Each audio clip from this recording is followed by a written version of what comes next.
Good morning, everybody. This is the pre-market for February 11th. So as I've been saying, we are looking for this daily higher low on the SPY futures. We are still in a daily downtrend, so that hasn't changed. This just set the daily lower high. We could come down and test this low right now. Like, we're most likely scenario would be to see a higher low than this support right here, but don't stray away from the fact that we are still in a daily downtrend. We are showing some strength for sure, but the overall trend is daily downtrend. So we still have to set the higher low, confirm, break the high of yesterday to solidify that this is the low. And that hasn't happened yet. So caution at this point. Overall, big picture, we're still looking amazing. We still look great. We still look primed and ready for a big bull run. But we have to confirm one trend change at a time, and that is the daily trend change. We have this equilibrium. We don't know where this higher low is coming from yet. That's the most important thing. So on the SPY itself, it doesn't have all the same data that the futures do. So we are currently opening up inside yesterday's candle, but it is a small range. So the most important chart is the futures because you get the full data picture. Otherwise, we are trading within this mother bar on the S&P 500. That is the most important thing. Okay, well, I guess the high of yesterday's candle is also, it is important. That would set the daily higher low as well. Okay, so, and that would mean this is the daily higher low bar, whatever happens with this inside bar. Just I focus on the futures. It just gives you the bigger picture. More data. Okay, so for the NASDAQ, it's the same thing. Nothing else I have to say, actually. Russell, we are opening up inside yesterday's candle. With this big candle, if this is where we're going to be opening, I would expect an inside bar on the Russell. We'll see when the market opens. But, we also have data coming out today, or Jerome Powell speaking. I think it's just Jerome Powell speaking today at 7, at 30 minutes after the market opens. The Dow, same thing, opening up in yesterday's candle. Still in this cup and handle. Overall, big picture looks very good. That's why I'm positioning myself in finance names. I'm buying those pullbacks. Semiconductors, a little bit red, still opening up in yesterday's bar at this time. So still could expect a double inside bar. The break of yesterday's candle will give us a little bit of direction. This mother candle is the most important one, though. Okay, so going to the popular names right now. Like I said, I'm in IBM. Correction to yesterday, I did sell I'm only in profit right now, and that's for February calls. They end on the 21st, I believe. I did manage to get risk-free in that little bounce off the 12 EMA. I was focused on, I think I played the break of 248 or something, and I managed to get risk-free in quite a short bounce. 248 or 247, I can't remember, but whatever it was, because I was doing options. I'm not sure my exact entry price, but on IBM, we are still scouting this daily higher low. We are possibly finding support on the 12 exponential moving average on the daily, so that looks good. We don't ideally want to go into gap fill territory. We want to keep this gap alive, and we can trade in this gap for a period of time. We would be expecting, when this daily bounces, we expect a lower high than the all-time high. But that's why I'm positioning myself in this name, because if we go on a big all-time high run, this can move. I don't like the overhead resistance, so that's why I play these type of names on their pullbacks.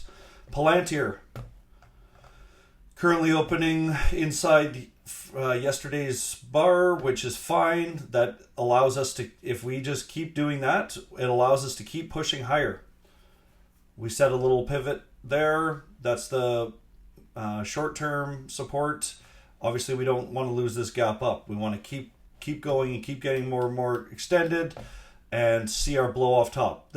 I mean, this could easily see 150. I'm not gonna, I'm gonna, if we start seeing gap ups, that's when I'm gonna start, I will take profit. That's when we start suspecting a blow off top, or if we see a giant move in one day, like 20% or something.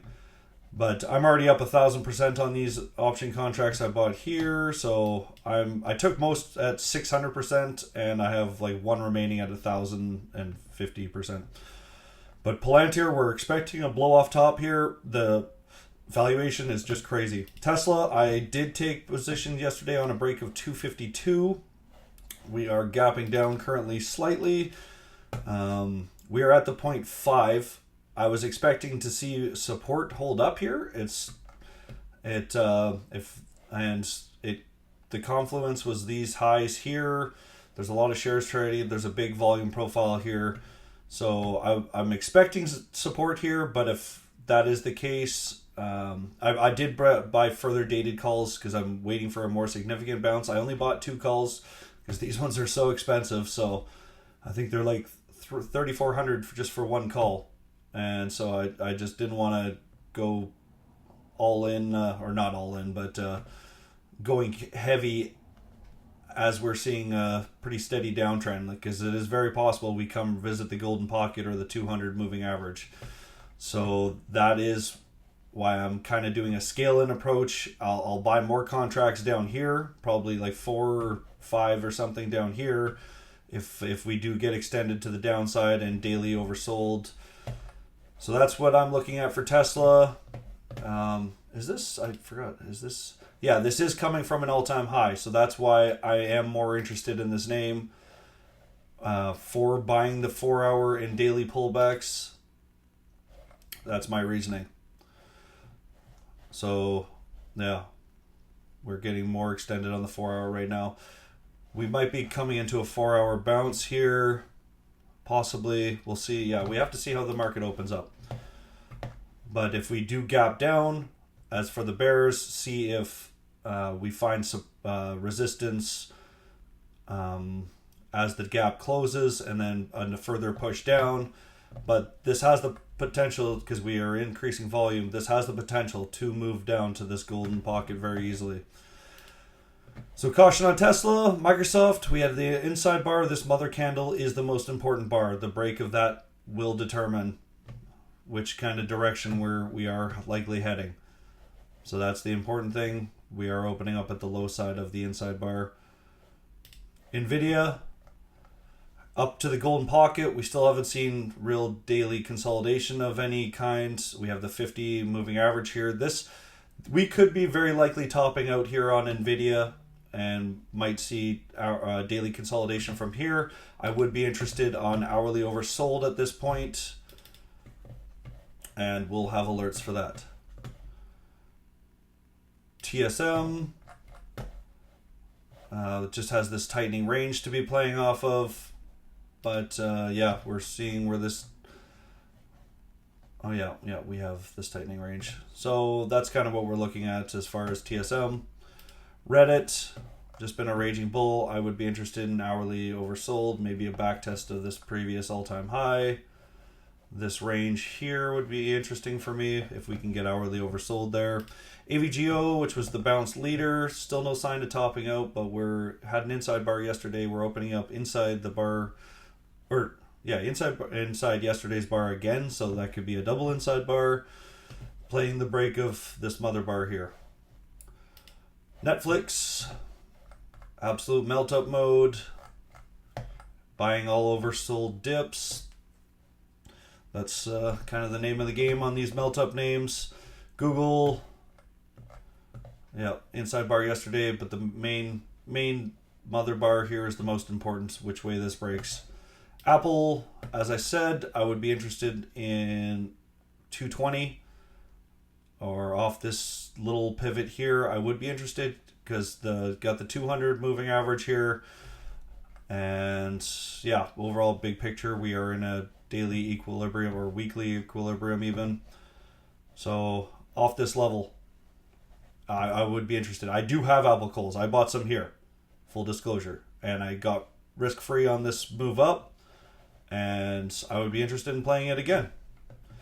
This is just a tightening range. I would probably, as if this held, I would probably let them mature a bit more before taking profit on the next time on Apple. RDW had a big day heading up. Still a weekly bull flag. Looks good. RGTI, a little bit green this morning. We're still in this daily equilibrium here. This, we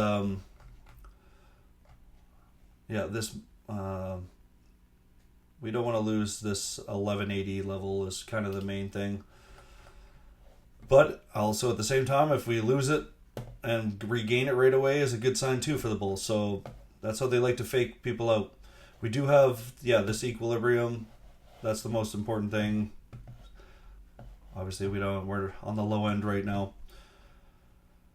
BABA, as I said, this is the time to be starting to take profit. I thought we were going to close this gap. Right now, we're opening on the low side of the bar of yesterday. It's possible that could have been the top. Not sure yet. So that would be a breakout of here with no follow through, and we would see what daily consolidation looks like if that is the case. But we are still, we could be forming a cup and handle at this point. This, if we break this high, this would be confirming a quarterly trend change, which is the most important thing at this point. If we break that, that is the most important level for long-term trend changing. And that is so important on BABA. So this is going to be a critical level to break. And you need to prepare for some resistance there, which we might already be seeing. So taking profit at this point, if we break this, then we can revisit. We can revisit the trade and play pullbacks on BABA. Then people will be more inclined to play by the pullbacks on BABA. But so far, all our breakouts have been met with huge back drawdowns, everything. Just every big run, massive drawdown, big run, massive drawdown, big run, massive drawdown. Every big run has been just derailed. So caution on BABA to take profits. Meta, actually I want to see Visa. Visa's just been absolute melt up mode. I would be interested in hourly oversold. We're too extended, risking too much downside now at this point. We're just absolute melt up mode. This is what you like to see. This is what you like to be a part of. And then just ready to take profits when it shifts. Meta still same thing. We might be start to see daily consolidation here. Actually, did this break? Yes, we are seeing daily consolidation now. So very little so far. So we're still in a daily bull flag. We saw a lower wick there right from daily consolidation. So that looks good. It's not a lot of pressure. We have decreasing volume on that too. So Meta just looks amazing. Amazing. I would love an hourly oversold condition on Meta. Amazon, inside bar playing the mother bar is the most important for direction. We did lose this previous all-time high, which is a red flag right there. So if we did lose that even more red flag that we would come down to these levels. So hopefully we break bull and we just continue on with our life with a melt up. And yeah, I did buy Morgan Stanley. The options were just cheaper than JP Morgan, but it's kind of the same picture. We are just melting up. We're looking for our daily higher low right now. Hasn't been set. We just hope that hourly oversold is what sets that, which we haven't got yet on JP Morgan, but Morgan Stanley we did get there. I got risk free already on this one, so my FOMO is done on this.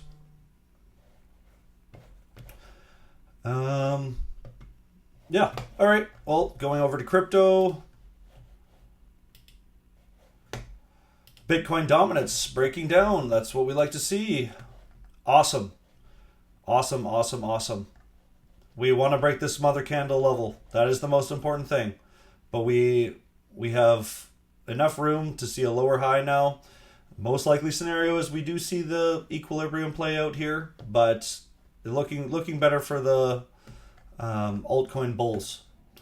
Bitcoin, seeing a bounce continuation here. We have these upper trend lines. As I said, it was kind of a broadening wedge to be looking for, but we also have the daily 50 moving average and the 12 moving average conjoined right here, so that could be pulling us down.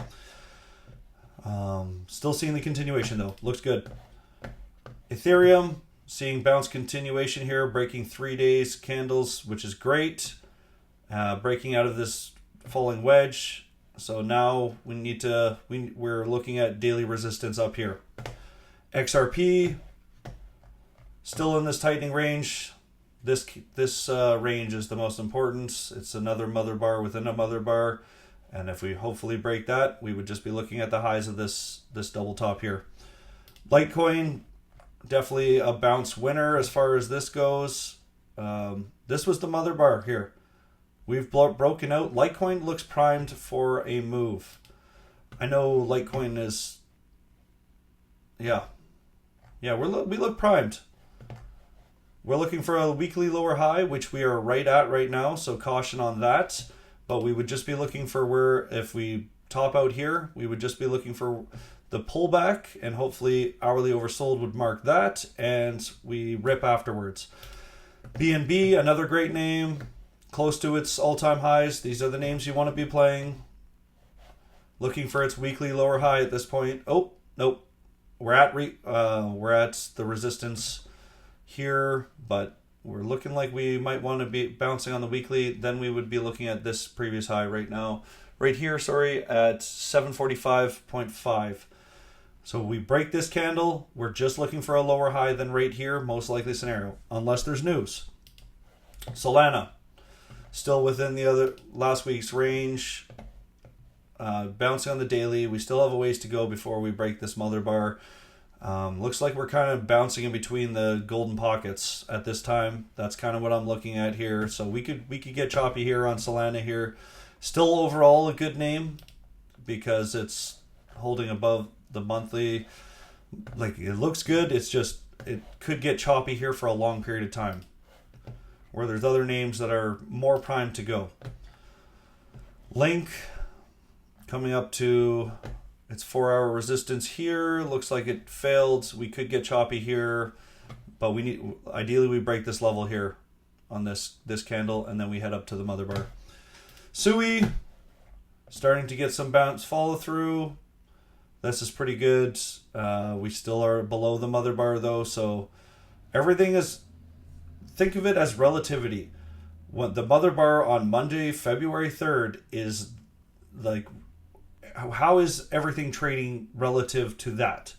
Those are the stronger names. Are they above this level, the February 3rd level, or are they below it?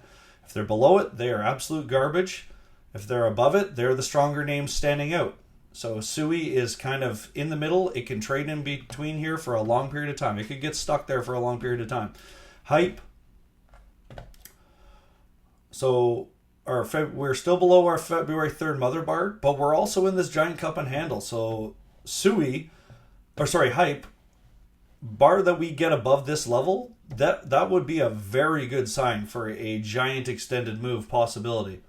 So we're hopefully we have these upper wicks. They don't look good on a lot of profit taking. So these are very firm levels to be looking to break. And when they do break, I believe they will be a launch pad either to the downside or to the upside. But these are important levels to be watching for the break. Mochi, trash. Alpha got above its February 3rd level, but we're seeing daily upper wicks now. Not that good. It's coming from a much larger downtrend. So overall, this was beat up so much more than the other names. I don't like it. I don't like it at all. Alpha, yeah, Why would you play this when you have names with blue sky breakouts right there? That's why I do these names first. They are the names that you should be playing. Ondo, looking towards its weekly bounce here. Just getting tight. Easy to play. Easy levels. Playing off of support or selling on resistance. Caspa starting to get a bigger bounce now. Quite a bounce. 13% already this morning. Great. Coming up to the mother bar. That's the important level. And then we break that. We're looking at weekly. We're looking at this 1349 level. So Caspa's starting to look better. And we're hoping that this was the bottom. But yeah. I mean, this is kind of like an Adam and Eve reversal in a sense. There's the Adam, Eve, 4-hour reversal. So this looks good for now. We are starting to see this upper wick here. Yeah, and we're closing. So this could top out. I mean, we could chop around here for a long period of time, but at least we're close to the top of the mother bar at this time. AVAX, I mean, it's okay. Oh yeah, we got this big pattern to be looking out for too. So even when if we do break up all this, we have a lot of resistance on the way up too. Ton. Not the best. Not the best. Just, yeah, these names, I don't even like talking about them because there's so much resistance. Like when we finally break one level, then we zoom out, then we're just looking for a weekly lower high, and then we just look for a monthly lower high. It's just so many things have to be changed, like the daily trend, then the weekly trend, then the monthly trend. There's so many things when there's already things that are already in all these uptrends, and they're great. Trump getting a daily bounce now. We're just looking for a daily lower high. Then there's just not a lot of data on this too. Just looking for a daily lower high than this level, the 1793. Starting to see an upper wick too. It's possible. And then if we break this level, then we just zoom out to the weekly, and the weekly is the all-time high. Yep. So one trend change at a time, but we haven't even changed the daily trend. We might have changed the 4-hour trend. Yeah, we did change the 4-hour, but then we're just looking at this level to change the daily trend. We're just looking at that like an inverse head and shoulder on the daily time frame, and then we would be looking for an inverse head and shoulders to kind of just go up on time frames. That's how we do this. Anyways, tons of resistance on Trump, and that is it for February 11th. I will see you on the market recap. Okay, take care.